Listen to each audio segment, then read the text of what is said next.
Hi everyone, welcome to my review of John Woo's Mission Impossible 2 in the year 2000. So, another one of the Mission Impossible films on the set. Of course I'm reviewing all of them before Fallout, which I'm massively hyped for. Of course I reviewed the first one yesterday, and I love that film. I think it's definitely going to be one of the best, if not right up there with the best on this rewatch. And yeah, this is definitely the least popular film in the franchise, without a shadow of a doubt. Most people, pretty much everyone actually, would put this at the bottom. At least some people, say it's decent and it's not bad. This is the one I watched all the time as a kid, and I probably said that in my first review. Mission Impossible 1. I have to be honest, this is the one that I watched all the time. I didn't really like 1 too much because, as I said, the plot and everything I just could not understand. And I hadn't seen that for 11 years. I went back and watched it yesterday, 2 days ago, and absolutely loved it. This is the one that really it does respond to kids, I suppose, more as well as adults. Probably more than adults, but of course it's known for the much more action based film as a much more action based film. Very over the top, of course. John Woo kind of if you've seen John Woo films, you'll know mostly what he's about. A lot of slow motion, a lot of birds, doves, and everything flying around, and just very very fast paced sort of action stuff. And a lot of the time, very very what people would say, unrealistic plots and everything like that. But this film, I think I rewatched it today, and I hadn't seen it for quite a few years as well, actually, and I loved it as a kid, and I still love it. I think I'm probably going to be quite alone on this. I think Mission Impossible 2 is a great film. Not just a really enjoyable one, but I do think it's a great action film. I think it's a great action thriller. It's got everything in there as well, romance and everything. But yes, this is easily the least popular. Sorry. And the first 20 minutes, I think it is the most cheesy that the film is. The words to use to describe this film, really the flaws that I have with it are the amount of cheese in this film.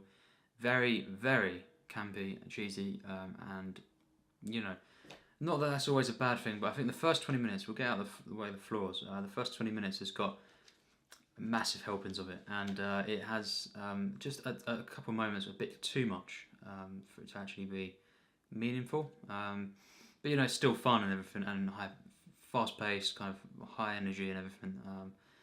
And John Woo, of course, is known for that, his editing techniques and everything.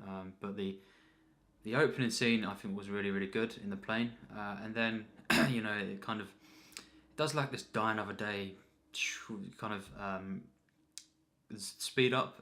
You've seen that film, you know what I mean, and my review, along the mountains, and then you see Tom Cruise, of course Ethan Hunt, climbing up a rock face, and yeah, very very cheesy stuff here. The song choice as well, but I love it. I think it's just great fun, and kind of just gives me the shivers, even though it is very very campy and everything. You see him climbing, loads of slow motion and stuff as well when he's jumping to the different crevices, and I think actually there's a couple of things here I noticed that they used different shots that didn't actually, like there was a shot where he's climbing, and it was actually a completely different shot to when they cut to another bit, because they he could not climb it. I don't think it was too vertical. I noticed that, I picked up on that, and but that's fine, it was only one time. But yeah, this is very very cheesy. It's just the way the music is used, and when he reaches the top, the actual chorus kind of the tempo bit, it speeds up as soon as he reaches the top, and then it kind of, you see him sort of smiling over the view and everything, and it's just very very very cheesy and everything like that. But it made me laugh, of course. But I loved it. It was great. I like a lot of corny films and stuff. It doesn't always bother me. It's when it becomes soulless that it bothers me. But yeah, Tom Cruise in this is very very different to what he was in the first one. Much more vulnerable in that one, and there's always people after him and everything, and he didn't fire a gun in the film. That's the thing as well. And in this one, he's an all-out action hero. This is the first one you know, that became a proper action film in the franchise. And you know, it is of course one of the most action films you can get. You know, in terms of the style and everything. And what a drastic change though from 1 to 2. Quite unbelievable actually. You know, it's not similar in any way other than it has got great moments of tension and action, which we'll get to. But yeah, Tom Cruise in this film is very, very different. He is more campy, you know, but I think that's just to do with the direction and stuff. John Woo, I've seen Face Off before. That's it. I've not seen any of his other stuff. Face Off is a great time, but it's more of the same with this. You know, it is very, very over the top, campy, and if you can get past that, you can, I think, enjoy it. But it's also actually got great action and everything in it as well, and plot points. You know, I think it was a signature thing is the twists and everything that is within a John Woo film. That's kind of similar. But yes, I think that the first 20 minutes, as I've said, is a bit too cheesy. But I think it was very, very compelling. It drew me in. You know, the romance, you know, with Thandie Newton, her character of Naya, it wasn't perfect introduction, but it was very enjoyable.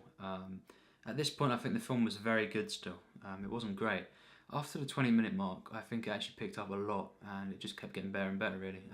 There was a couple of flaws, you know, in the second half. Again, you know, like little moments of dip, but generally this film does get, in terms of the acts, a lot better as it goes on. And I was really kind of loving it for what it was. You know, a campy, well, kind of well-made action film. And of course, the romance in this film, I think, as I said, it doesn't start off great, but it becomes great. I actually really, really care for it. I think she was a really good character, actually, and I think the chemistry was great, and it drove the film quite a lot. You know, it rose the stakes, especially at the end. You know, you've got a lot of juxtaposition of the fight scenes and what's going on with her storyline. It's got a bit of you know, it has got an undercurrent to it, an emotional undercurrent. You know, it is a stirring film in that sense. You know, not everyone will buy into it, of course. I did, you know, because I don't care too much if there's a bit of cheesiness with it. You know, it wasn't the perfect introduction, but as I said, it picks up a lot. You know, everyone's back as well. Luther, it was a great character. I loved him in this film again. You know, you've got a couple of other characters, new characters as well, but you know, the main ones like Luther and that they return. Anthony Hopkins is in this film. He's only in this one, I believe. He's not in the other ones. He was enjoyable when he was there. You know, he gave the briefing and stuff. And yeah, I think Dougray Scott is actually a great villain. A lot of people don't like him at all. You know, they say he's crap. He's the worst villain. I don't think he's bad at all. I think he's really, really great. There's a couple moments where, yeah, he does go a bit too over the top, but that's because of the tone of the film. And then there's a couple of bits where he does give some dodgy lines, but that's because of the script. You know, some of the other flaws would be some minor things in the script and stuff. It's not a perfect script, you know, definitely not. But I do think a lot of the script is great, actually. I really loved how they tapped into the kind of, I know, of course people will not buy into it at all, they would think it's stupid. But the kind of mythology kind of thing, the ancient Greek mythology and all that, that plays into the Chimera virus and everything.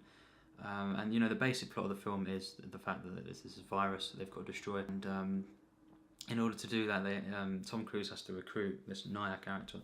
And because she's got a past with the villain, you know, Sean Ambrose in this film, and she's got to go back to him and pretend she wants to be back with him in order to get information and of course do some double agents kind of stuff. It may sound familiar if you've seen Notorious, Hitchcock's Notorious. That's because it basically is, in terms of the plot, it is Notorious. You know, the fact that it's the structure of the film, the first half an hour or so is kind of mostly the romance, which Notorious was. It was basically them just falling in love, and then the rest of the film is when they go and they infiltrate the spy ring kind of thing, which is kind of like this, you know. And the fact that of course he's got to get her to go back with her past, you know, lover, and that is pretty much identical to what happens in Notorious. A couple of other things which I can't say about Notorious because it would be a spoiler is also present in this film as the main, you know, as one of the main things of the film, main plot. But yes, it also takes a lot from Bond, I believe, as well. You know, GoldenEye, it takes a lot from that, and the fact that Tom Cruise and Dougray Scott, their characters have got like a past, and they were both kind of agents as well. One of them kind of turned kind of thing in that sense, not identical, but it is like that. The chase, the kind of the car scene actually in GoldenEye with Famke Janssen and Pierce Brosnan is actually very, very similar to the early on car scene with Nia and Ethan Hunt. And of course, you've got many other different things that it kind of takes from Bond as well. A View to a Kill actually as well. There's loads of different things. But as a whole, and as a collection of all these pieces, combine that with the style of John Woo and the unique feel he has to his films, and it's still quite original in that sense. It's not a complete rip-off. There's many films that are more rip-offs than this, but it's a very unique film. John Woo films are very unique. Some have called this generic. Well, most people do. I don't think it is generic really, because it's just a film I've never really seen anything like it before. Of course, that's to do with the tone as well, how over the top it is, but it's just got a sense of a certain charm to it, an atmosphere. And just the action is still a bit it's still unique, even though it is, of course, it's not perfect. But I think this is a great action film. But yeah, the actual plot is very well told. I think the storytelling is great actually for me. All the reveals and that. People have criticised the mask reveals and stuff, saying it went on for a bit too long and everything like that. I would disagree. I would say that it's just right. There is a few different ones where they do it quite a lot, 5 or 6 times. But I think it's always at the right moment, and it kind of just adds to the tension and everything. This film has a very unique atmosphere, and the way that the virus is portrayed in the film is very, very. It feels threatening and everything. It's very, very atmospheric, and I think that was handled really, really well. It gave it a unique feel, and felt quite real actually. When everything that happened with Naya in that sense. As an action film, this is stunning, really. Actually, for the most part, there is a couple of moments. I would say a couple more flaws. Some of the zooms, they are a bit too cheap. They weren't necessary. All of them. Into the face and everything. It just, it gave it a bit more of a cheap feel, and it was a bit unnecessary, a bit over the top. The explosions, I actually think were all pretty much great, apart from a couple where there was just a bit too many cuts, showing it again kind of thing, which a lot of action films do. I think back to Raiders of the Lost Ark, where there's an explosion, the plane, and it's just kind of from a kind of long shot, and it doesn't go all the different cuts, and it's one of the best explosions I've ever seen in the film. And it shows that it can be done with minimal, the action, in the cutting.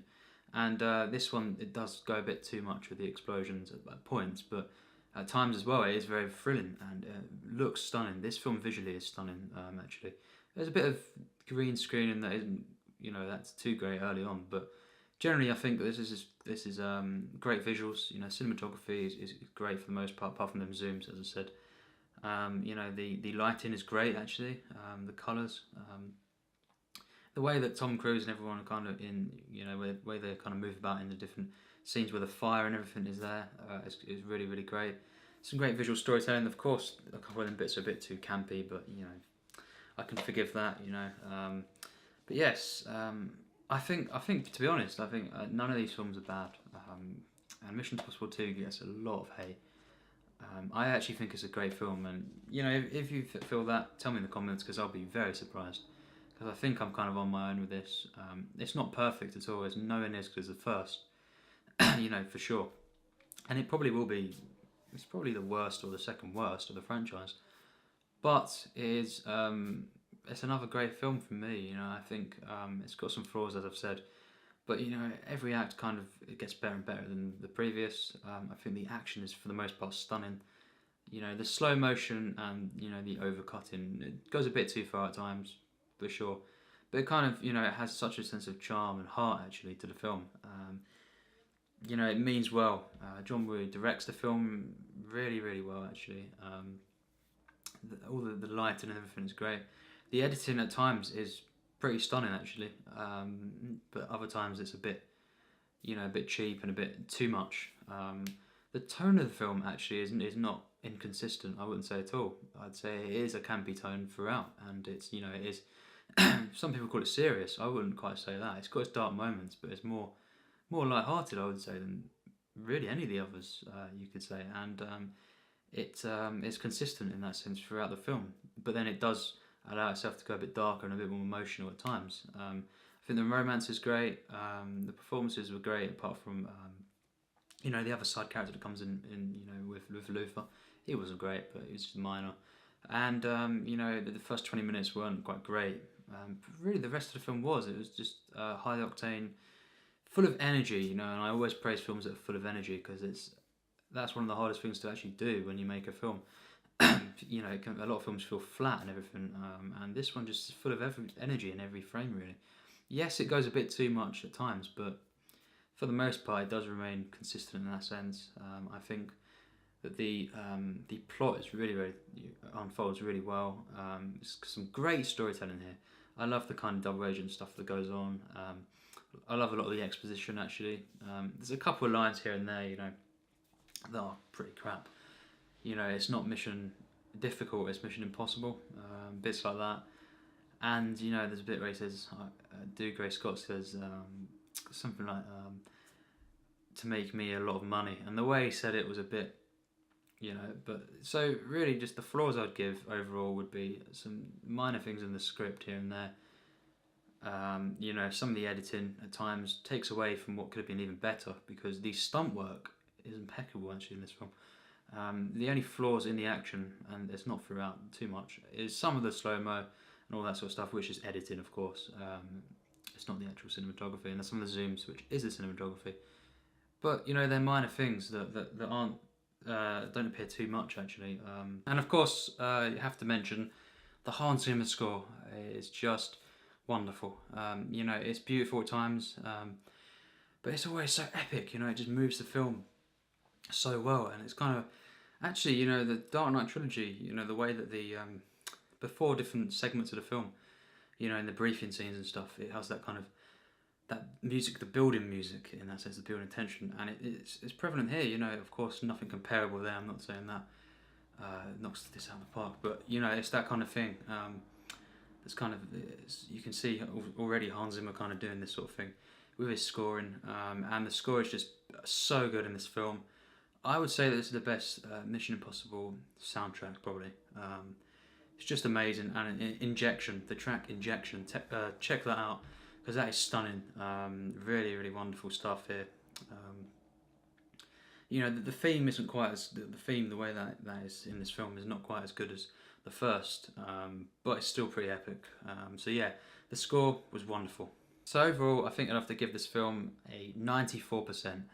Yeah, that's just me personally. You know, I don't think I think this is underrated, but I understand if people don't like it too much. It has got a lot of over the top stuff, and you know, it is very campy and everything, but I think you know, it's great in quite a lot of ways, and you know, it has flaws, but it's no masterpiece. But I absolutely love it really from start to finish.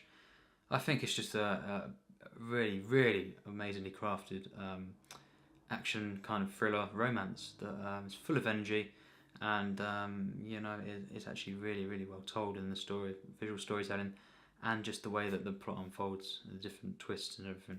It's on the fine line of being too much at times as well, but it doesn't always go there for me, and I just love it. You know, I do absolutely adore this film.